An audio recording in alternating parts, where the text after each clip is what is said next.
Hello YouTube and welcome to lesson 40 of the Microsoft Word tutorial series, and today we're going to look at how to convert table to text inside of Microsoft Word. So in our previous lessons we actually converted the text into table, and sometimes you want plain old text to be copied over to other application. In that case you can convert table to text as well. To do that, simply select the table right here and then go on to the layout section, and you can see that there's something called convert to text. So just click on that, and then you can select what you want to separate the text by. So I'm just gonna press tab and press OK, and you can see that the table has been separated by tab stops right here, and you can convert this back to table as well.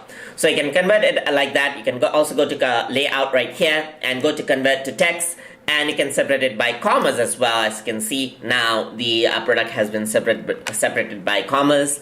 Or you can go over here into the layout, just go to convert to text, and over here on the other section you can simply select the special character and press OK, and it will be selected by separated by that character itself. So that is how converting text to table works. Hope you guys learned something as always, and as always, please like, comment, share, and subscribe.